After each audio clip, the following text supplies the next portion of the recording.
Today, I am talking with Ben of Keto Kamp, and he is an accomplished diet coach. He's accumulated well over 100,000 subscribers on YouTube, talking about a very special, important diet that you've probably heard of.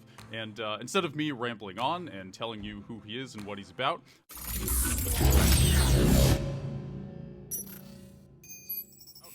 Ben, why don't you introduce yourself and talk about what you do, what you talk about, and all the things that you help people with. Absolutely. Thanks, Grant, for the invitation. I'm excited to be here today.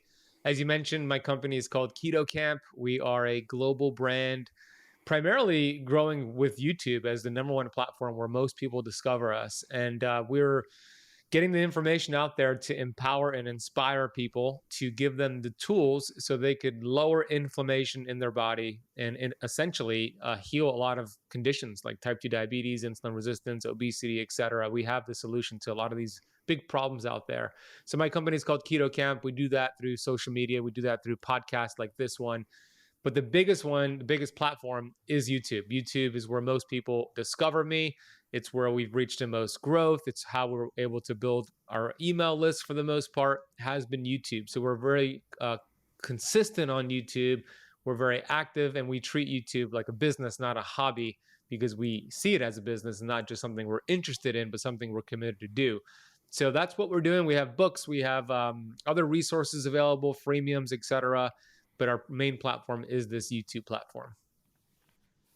Right on, which is perfect for this show. So, having built a lot of what you have around YouTube, can you walk us through how you got to the point of getting to over 100,000 subscribers? And it's clear to me that your channel drives a lot of traffic to your website, where people are able to sign up for classes and kind of get more detailed information about this diet.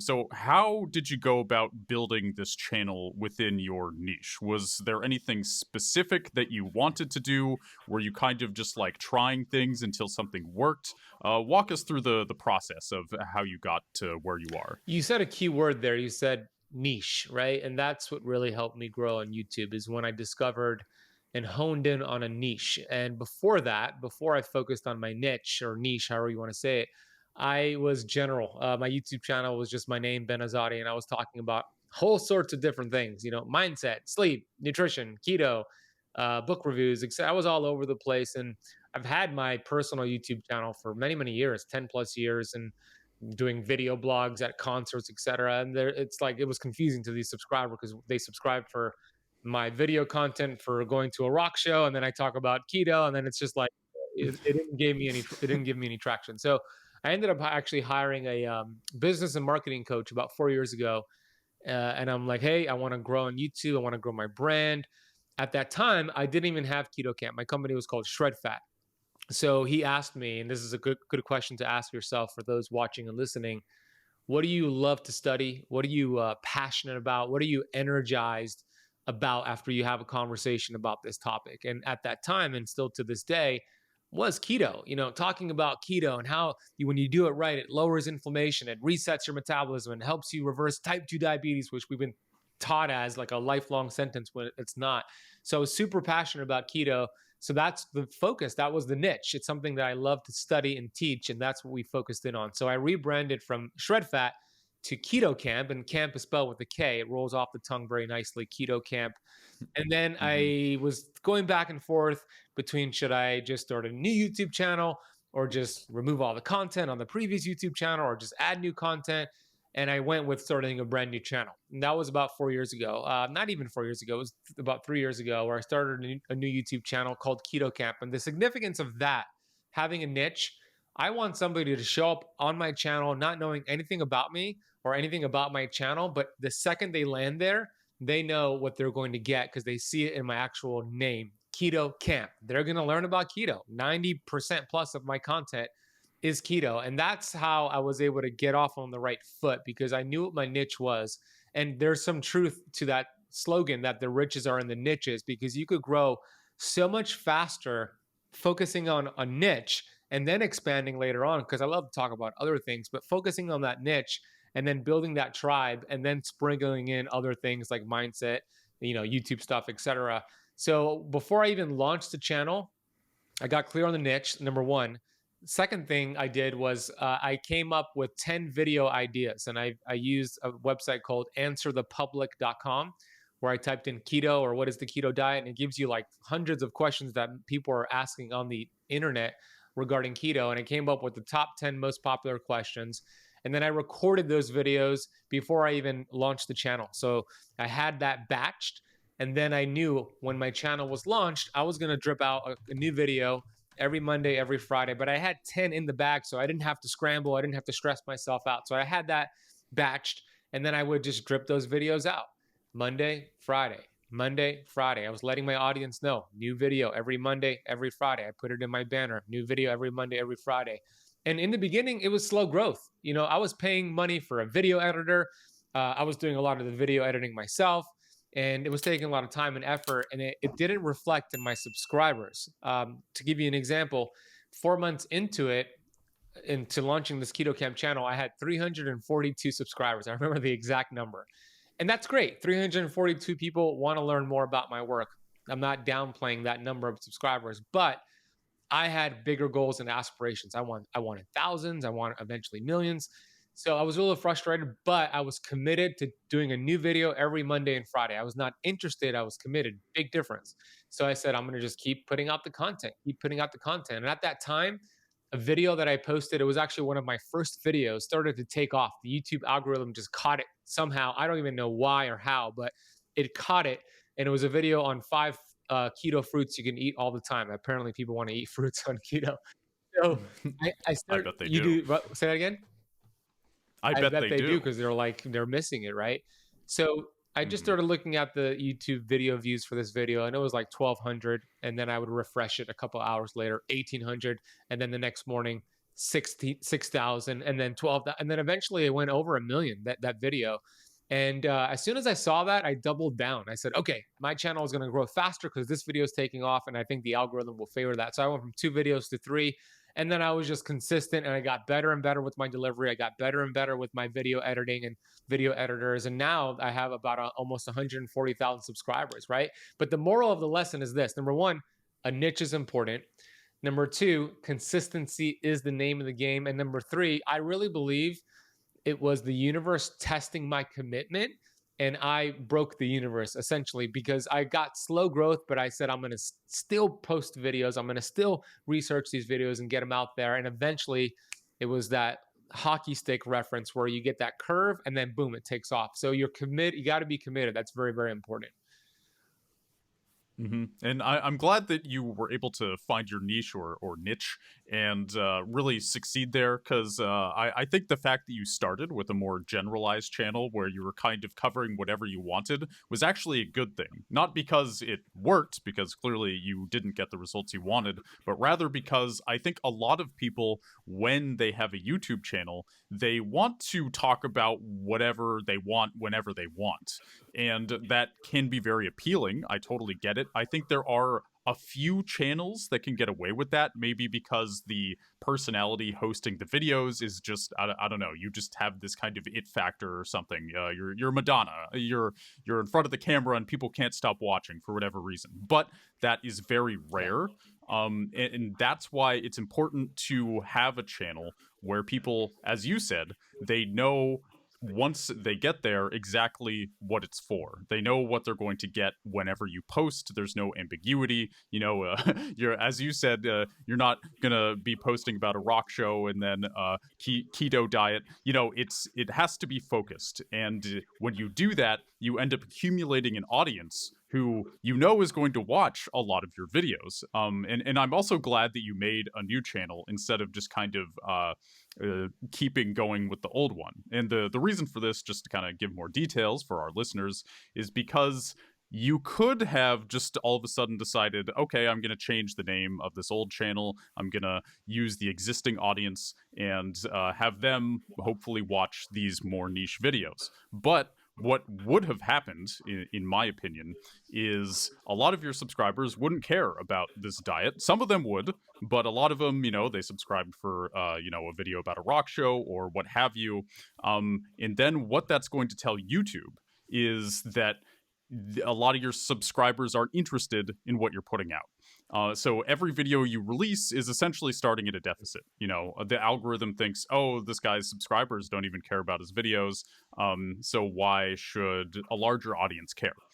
So the fact that you switched and built a totally separate channel, started fresh, is, I think, really important to your success.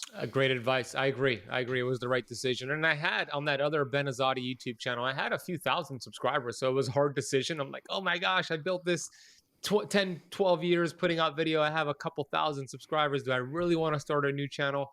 But I agree. It was the right decision to do so. hmm And so now, one thing that always interests me is when somebody does build a YouTube channel like you, and then they also have a website where their channel can kind of drive traffic. And clearly you have a lot of clients on your site. It says, learn the secrets of keto, that you've used to help 472 of your personal clients lose a combined weight of 5,253 pounds. So clearly there's a lot of people coming here. There's a lot of people signing up. Can you talk about your website, and sort of what people can find on there, and also how you have used YouTube specifically to drive traffic? Because it can be difficult to get people to hop from one platform to another. Yeah, great question. I created freemiums, so free ebooks, free guides for my YouTube channel. In order, these are just landing pages. So I didn't necessarily send them to my website, although they end up going to my website just by looking me up. But primarily, I would use a landing page with the freemium, so they would get to. I'll give you an example. If I made a video on keto, and I'm wrapping up that video, and I'm like, hey, I know I spoke about the wrong fats to eat on keto, and the right fats, but there's more to the story. There's proteins, there's carbs, and I have a complete grocery list, aisle by aisle shopping list that I developed for free. If you go to ketokampblueprint.com, you can download it for free. So I would say I'll put the link down below at the top of the video notes, and I'll put it in the comment section, and then they'll go and click on that on YouTube. Now, there is a negative part to this because I am taking them off of YouTube to another website, which wouldn't help the algorithm. So I wouldn't do it on every single video, but I would do it once in a while. So I would make that call to action. They would go to the website, and then it's a simple landing page where it has a picture of the cover of the ebook, what they're going to get, and then give me your email and your first name, and then boom, they get automatically sent the PDF download, and now they're on my email list, and an onboarding series that gets content dripped out to them. So I did that, and I have 4 different free guides that I've worked and developed over the years to get out there: fasting guide, keto guide, and several others. So that's how I've used YouTube to build the email list. And it's very, very effective, but I wouldn't do it in every single video. And I think I'll get your input on it, because you're going to take people off the platform constantly. I don't think the algorithm would want that. They want to stay on that platform. Yeah, that's definitely true. I think the fact that you didn't do it in every video is smart, because yeah, you do kind of need to walk that middle line. It's almost the same idea of like having a sponsor in your video, that takes up, say, 90 seconds. When you put a sponsor in your video, people will often like skip over it, or they'll click off. So yes, you are getting a sort of payout from the sponsor, but it comes at the cost of watch time, and it could end up hurting your video. And if you have too many of them, you're going to hurt your channel, even though you are getting this short-term cash out. And yeah, the same thing can happen if YouTube is noticing that whenever somebody goes to your channel, they're often going somewhere else. Yeah, YouTube, like any social media platform, is kind of selfish. And they don't want people to leave. They want them forever. They want it to be Hotel California. Exactly. You can check out anytime you like, but you can never exactly. leave. So yeah, clearly, you're doing a lot of things right here. And so just to kind of pivot here, I noticed that you have a lot of shorts on your YouTube channel. Shorts can be, I don't want to say controversial. I guess I've heard lots of mixed things talking to a lot of different YouTubers. My opinion is that shorts can be an effective way to grow a channel, but they can end up generating a lot of traffic that doesn't end up translating to subscribers or to views on your other videos. This may not be a problem, I guess, but I guess sometimes shorts can feel a little like, what's the point? So I'm curious what your experience has been with them and if you would recommend them. I would recommend them personally. They've worked well for me, and the reason I think it's a good idea, and I see the pros and cons. You've got a good point, but the reason I do think it's a good idea is because TikTok. Every platform wants to keep up with TikTok right now. TikTok is dominating the game, and they're short form content. They're little TikToks, 30 seconds, 15 seconds, etc. So Reels, for example, on Instagram, that they're heavily promoting people who post Reels because they want to keep up with TikTok. YouTube rolled out the Shorts to keep up with TikTok. TikTok is crushing the game. So I do think YouTube is going to value the Shorts. And I just, I was just telling my fiance yesterday, I was looking at my video views over the last few months, and a lot of my Shorts are getting more views than my podcast interviews and short form videos. And to your point, not all of that is translating to subscribers and video views on other videos, but it is something that the algorithm will look at. And I already have those videos, right? I already have a lot of those shorts from my TikTok channel and my Reels. So for me, it makes sense to just repurpose it along with my other content on my YouTube channel. I'm a big fan of short form content and long form content. I have both. So I might as well just repurpose that because I have it. And the cool thing about shorts, it doesn't have to be a new video you create. It could be a short taken from a current YouTube video you already have. You just extract the clip, put it video vertical format, and then it's just another way to get more content out there consistently. So for me, I see the pros outweighing the cons of it, and it's performing better for me on my channel. Well, that's great to hear. And I think a lot of this probably comes from the fact that shorts are still relatively new to the platform. I think a lot of people are still sort of figuring out how to use them best, if YouTube even did a good job of implementing them.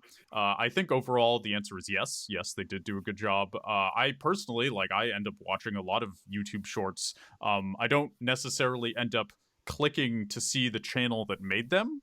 But I think at the very least, you end up exposing your content and maybe your personality to a much larger audience than you otherwise would have. And also, I mean, in general, shorts, they're short, they're easy to make, they're vertical video. That usually I think comes with less of a commitment than horizontal normal video. It doesn't have to be as cinematic, or you don't have to worry about backgrounds as much. I think overall, I'm glad that shorts have been good for you, and that does check out with my experience and some clients' experiences as well. Yeah, and they're very easy because you're not even allowed to put a description or tags anymore. They actually changed that a few months ago. So you just post it and that's it. You don't even have to SEO it. None of that stuff you do for your regular videos is required. You post it, put a nice little catchy title, and then that's it. It's out there. Yeah, and I see you also have subtitles on your shorts, which is smart. I think pretty much if you have the time or the money, you should pretty much always have subtitles in your shorts. There is it's kind of it's funny. Like in a normal video, you wouldn't necessarily expect subtitles. Part of it is they do have auto-generated closed captioning, so you don't need them, I guess. But with shorts in particular, I think it's important to have subtitles because one, they catch the eye really well, especially like the way you do short or subtitles is good. You break up the sentences into very small pieces so that something is changing on the screen every second or two. And I think just the act of reading that is very engaging, and it keeps people watching and listening, even though it's just subtitles. You wouldn't think subtitles would be that engaging, but they are. Would you agree with that? Did you kind of spend time perfecting your subtitles? Yeah, I agree with you 100%. The shorts, reels, TikToks, anything that's very 60 seconds or less, those subtitles work really well. The subtitles you're referring to are different than those auto-generated subtitles. So if your audience to go look at my shorts at my Keto Kamp YouTube channel to see what you're speaking about, I have an editor who does that, and they do a really good job at it. It's kind of evolved over the few months to the way I like to see it, and I just pretty much modeled other people who are crushing out. Like Grant Cardone does very similar things, and other big names. So I just told my editors, "Can you do it like what they're doing?" And it's short words that go on there. The color changes. There's dings, and it's very engaging and appealing to the eyes. So I do recommend that. You don't have to do that in order to get your shorts out there, so don't let that stop you. You could just have no subtitles or do something very basic, but eventually you could evolve and get better at them, and that will get you more traction. Yeah, totally agree. Yeah, like anybody who feels like they don't have the time, but to make subtitles or the money, you don't got to start with them. As you said, like just start posting, and then eventually you'll probably see some success, and then you can kind of ramp it up from there. I think being active and consistent is the more important than being perfect. Exactly. Done is better than better. For sure. And I also, like you mentioned this, and you have a book in the background, Keto Flex. So I'm curious, like, you've clearly promoted your website with your YouTube channel. Is there a difference in how you promote a book versus a website in your videos? Is it pretty much the same? Yeah, let's talk about that. Yeah. So the book has done well because of YouTube primarily, right? And I do every Wednesday at 12 p.m. Eastern time. I go live on my YouTube channel. And that's another tip for you all. I've been super consistent with my Wednesday live stream. My audience knows every Wednesday at 12 p.m. Eastern time, Ben is live on Keto Kamp YouTube channel. Out of the last 3 years, I've only missed probably 3 Wednesdays in 3 years. And I've primarily missed those because I was probably traveling and I lost my voice a couple of the other times. So I've been super consistent. It's really rare that I miss a Wednesday. My audience knows that. In those live streams, I do make a lot of references to my book, Keto Flex. I get a lot of questions about it. So I'll give the answer. I'm like, if you want to learn more, go get the book, and I'll hold it up in the live stream, ketoflexbook.com. I don't really promote it in my videos unless it's a specific topic from the book. But in the live streams, I'm constantly promoting the book, saying, go get it, ketoflexbook.com. And it was a great way to generate sales for the book on Audible, on paperback, on Kindle. It's just a good way, a great way YouTube is to gain awareness for whatever services you have. What I don't do on my YouTube channel is sell paid products, with the exception of the book. The book is like a $14, right? But in terms of my services, I rarely say, sign up for become a Keto Kamp Academy member. I don't like to do that. I'll get them on my email list from a freemium, nurture them and give them value, and then sell them through my email list, either directly to my course or on a webinar and then to my course. So I don't do a lot of selling to my paid courses on my YouTube channel. I don't think that's going to work well. At least I don't believe it will. But I do get them off of my YouTube to my email, and then I'll promote my services to them. Yeah, that's smart. I think a lot of people, like, they're maybe expecting too much too quickly from their audience. They think, oh well, these people watch my videos, therefore they are going to be willing to buy my things, and that isn't necessarily the case unless, as you said, you've kind of given them a lot of value. It takes a certain amount of trust, I think, to even spend $15 on somebody, like something that somebody made, and that is very good that you found a way to kind of like sign them up for a list that they're interested in, give them information consistently until, then maybe they realize, oh wow, this guy has so much good information. Why don't I buy a book? Then I can have it on the shelf, reference it whenever I want, and kind of. Books are always nice. You can kind of take in somebody's worldview at your own pace, and everything's all laid out there for you. And that is great stuff. And the book, by the way, is written in a way where I actually promote my membership program, right? So the book was a great way to get new members into my membership community. Awesome. And so the fact that you promote the book on your live stream and not so much your videos, you mentioned a couple reasons for that. I was wondering if you can kind of give us more details on your live streams and kind of how you've organized them and what you offer to your audience in those streams that maybe they don't get from your normal videos. Yeah, it's these days it's all Q&A. Before it was me teaching something. I might have some slides. I might do some 30 minutes of teaching, 30 minutes of Q&A. Now it's just Q&A. So I schedule it ahead of time, a few hours, sometimes a day, where I'll schedule it, and then they'll see Keto Q&A with Ben Azadi, and then I'll ask them to post their questions throughout. And at the same time of being live on YouTube, I'm simultaneously live on my Facebook account, personal, Facebook business. I'm live on TikTok. I'm live on Instagram, Twitch, and Twitter all at the same time. So I use StreamYard for most of those, and then I use 2 different iPhones for Instagram, and TikTok. So I'm getting questions from all over the place. I'm looking around. So it's strictly Q&A for 45 minutes to an hour, and I get enough questions. I get more questions that I can answer in that hour. Wow. And you said it was Stream VR that you StreamYard use? is what I use for all of the StreamYard. platforms except for the vertical ones, TikTok and Instagram. You can't use StreamYard, so I use two different iPhones for that.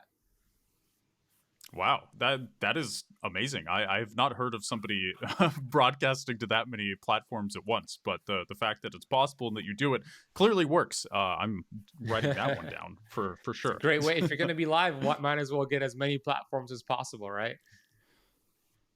Yeah, for real. And do you feel like there's any one of those platforms that gets you the most views? I know YouTube, you said, is kind of your main generator of traffic in general. But do you feel that other platforms can usurp YouTube with live streaming, or is YouTube still king? YouTube is king there, but my first Facebook business, excuse me, is a close second, and then TikTok is probably a close third on the live streams. But I'll get people on all the platforms. My Twitter live stream, not so much, maybe a couple of people, but might as well just put it there just because I'm already streaming. But yeah, YouTube is the primary, and I'm focused on the YouTube comments and questions more than any other platform because that's the community I want to serve the most.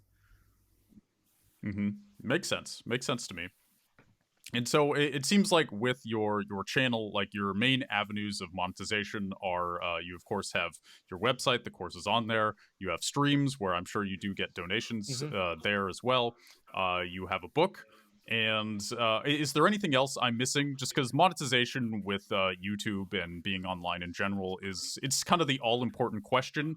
In many ways, it can be sort of the thing that makes it all worth it, or at least an important aspect of it. So are there any monetization avenues I'm missing here? Yeah, AdSense.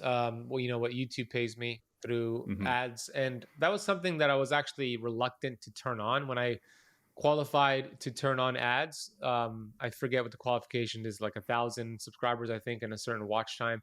When I hit that, I actually didn't turn on monetization for a few months because I thought that it would actually hurt the channel when ads pop up.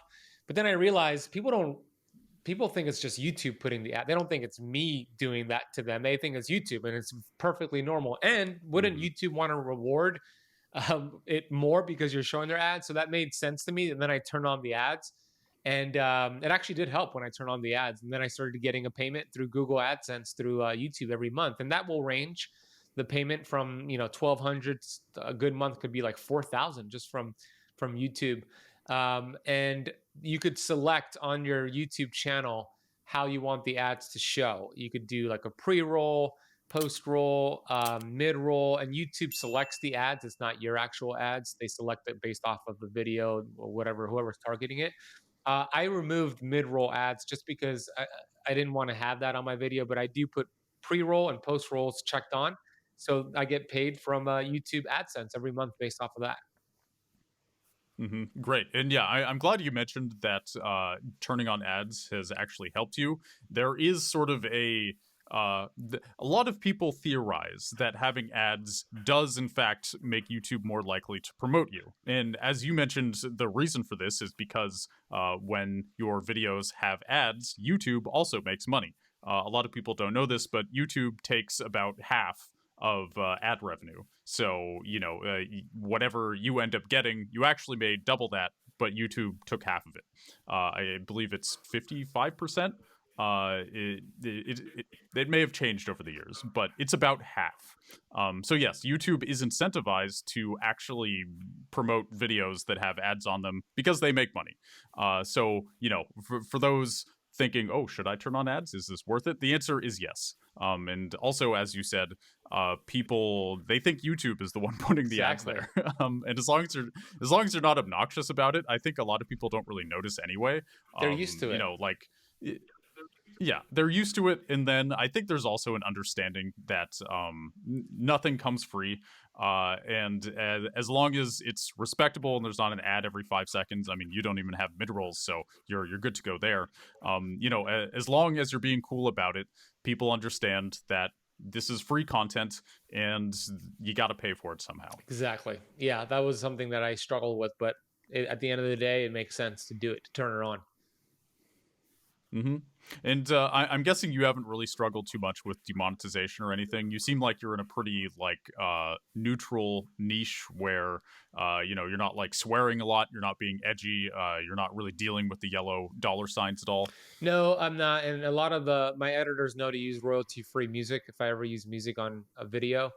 In terms of like videos that have gone demonetized over the years, there's probably a couple, and that was like probably podcast interviews when we got into like a controversial topic, whether it's like COVID or cancer or something like that. They might demonetize based off of something controversial, but in 98, 99% of the time, videos are good. They're not demonetized. Mm-hmm. That fantastic. Happy to hear that. Some channels I work with, it's like 90% of their videos have limited ads. It kind of depends. Like though, even limited ads. Like there's one channel I work for. I'm not going to say who it is, but their CPM is still about 10. Even though most of their videos have limited ads. Are you comfortable sharing your CPM? I am just curious. Like it does vary from niche. I to don't niche. know it off the top of my head. I'd have to look it up. Yeah, that's fine. That's fine. It's just it's kind of interesting to know because so my channel Treesicle that I was my full-time job on YouTube for many years. Our CPM was usually around 10. So now I'm working for a channel that is quite demonetized, and their CPM is still the same. So it's pretty weird how much it can vary, and it really depends. It's I don't know. It's sort of a fascinating algorithmically driven mystery. The algorithm mystery. Nobody really knows what's going on with it. You're right. Mm-hmm. And so, to shift gears here a little bit, you are is this your full-time job? Yeah, 100% virtual. I don't have any other job. This is what I do, just content, education, speaking in conferences, etc. Yeah, 100%. Awesome. Okay, so you also have speaking and conferences. Yeah, exactly. So that's another form of monetization, getting paid speaking gigs and sponsorships as well. Another form of monetization as well. And I should also mention that my podcast, I have a Keto Kamp podcast. The growth of my podcast, which is doing really well, we have over 2 million downloads. We ranked as high as the number 13 in the United States alternative health category. The primary reason the podcast is doing so well is because of the YouTube growth. And in the beginning, I remember I asked my coach because I wanted to launch both Keto Kamp podcast, Keto Kamp YouTube channel. And I said, how can we do both? And he said, choose one. And I said, I want to do both. He said, choose one. It's going to take a lot of bandwidth to do both. And I didn't like the answer, but I listened to him and I chose YouTube first. And then 7 months after I launched the YouTube channel, when I got into my flow of getting content out, then I launched the podcast. And it was the right decision because the podcast took off because of the YouTube growth. And I've gotten a lot of sponsors on my podcast. I've done some sponsorships on my YouTube channel. And to what you said earlier about the paid, I get paid to speak at conferences. I'm going to be at a conference in a few weeks in Austin. I'm speaking at a lot since things are opening up here in the United States. So that's another way of monetization and growing my brand and growing awareness as well. Mm-hmm. Can you talk about how you got those speaking gigs? Because, let's say somebody starts a channel, they start accumulating an audience, and they're like, hey, it would be nice to go outside and get paid. How did you go about getting those gigs? I created a media kit. So I would recommend creating a media kit showing your accolades, how many subscribers you have on all your platforms, any certifications you have, or anything that kind of highlights your career and what you're doing. So a media kit. I paid somebody on what's the website called 99designs.com to create that. But nowadays you could do it on Canva. You could do it on, there's actually a website called mediakit.com, which is like a digital media kit that updates your social media following like on a weekly basis. So you could start looking up conferences that are in your niche and email them or have an assistant email them and say, hey, my name is XYZ.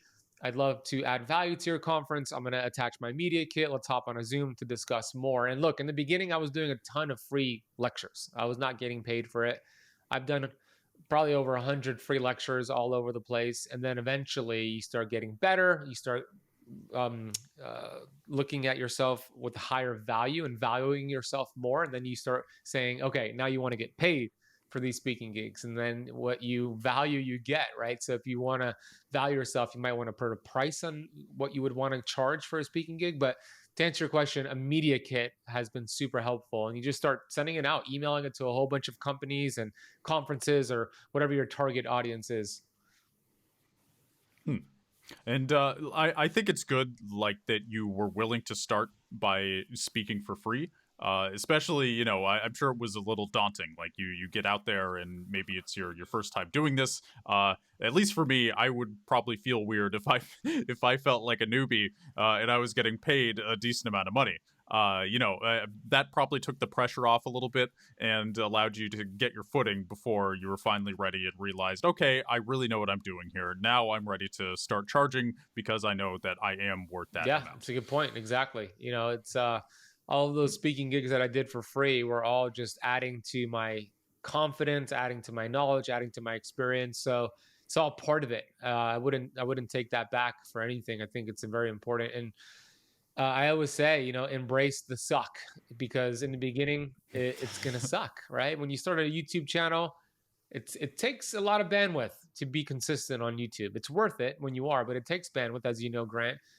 You're also going to have some people friends who maybe make comments like, "Who do you think you are?" Like, having these videos, this YouTube channel.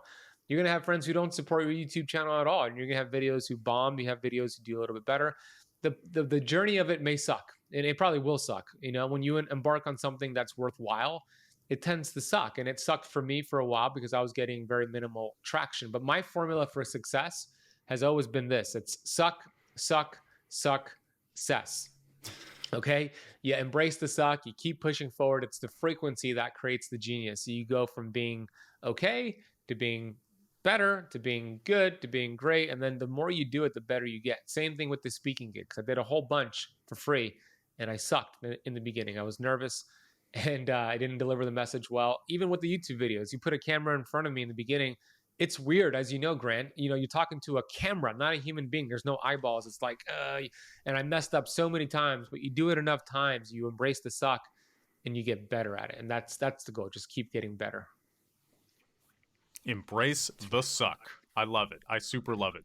Yeah, like, even the nervousness that comes along with kind of being inexperienced with public speaking, that absolutely sucks. I have been there to a certain extent. I am still there because I don't maybe do it enough consistently. You know, when we're having a one-on-one conversation like this, it's a little different than public speaking. I feel quite comfortable, but yeah, I embrace the suck. I love that. I love that a lot. So I guess just to kind of wrap things up here, I know you got to get out of here. Can you give like your most important piece of advice for somebody who is looking to start a YouTube channel? Yeah. So that's a good question.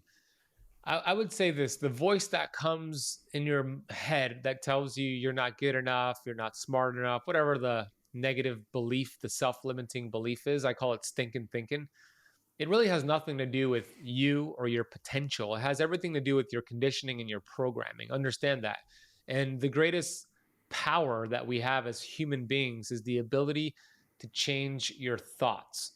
And as you change your thoughts, you change your life. So when a thought comes in that doesn't serve your future and what you want to create, let it pass and choose a better thought. And the better you get at that, when you change your thoughts, you change your life. Because I believe we don't get what we want in life, we get what we are. And what we are the thoughts that we have every day.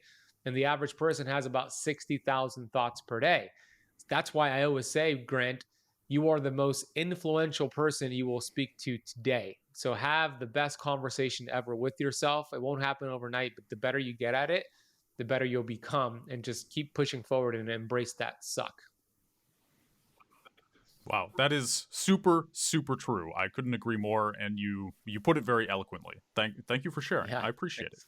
it. So now that we're at this point in the podcast, why don't you pitch where people can find you, your website, your channel, your book, whatever it is that you want people to Yeah, check and out. I would be remiss if I didn't say along the way, a big part of my journey learning YouTube and getting really good at it has been my friend Sean Cannell. I'm not sure if you're familiar with him in Think Media. They've helped me a lot, Hmm. and they have a YouTube channel as well. They have YouTube courses, so I've learned a lot from them, and I want to give them credit. Sean Cannell, Heather Torres, Think Media. And then, yeah, where you could find me, the best place is my YouTube channel. Since we're talking about YouTube, it's Keto Kamp on YouTube, Kamp with the K. So youtube.com/keto camp. If you want to learn more about what I'm teaching, or if you're not really interested in keto or health, you should be. But if you're not, if you want to just see how I'm running my YouTube channel and shorts and all, and my community tab and all that, subscribe, and hit the bell maybe, and so you can see what I'm doing and maybe model it for your use, and hopefully you could grow as well. Right on. Love it. There you go, everybody. Definitely check him out. You will not be disappointed. You will learn some awesome diet tips, and more than just tips, a lifestyle. Like, I have a friend who does keto, and he really does swear by it. He's lost a ton of weight. He's able to stick to it consistently. Go check out Keto Kamp. You'll love it. You'll learn some things, and perhaps even change your life. And with that, I will see you in the next one, dear viewer. Bye, everybody.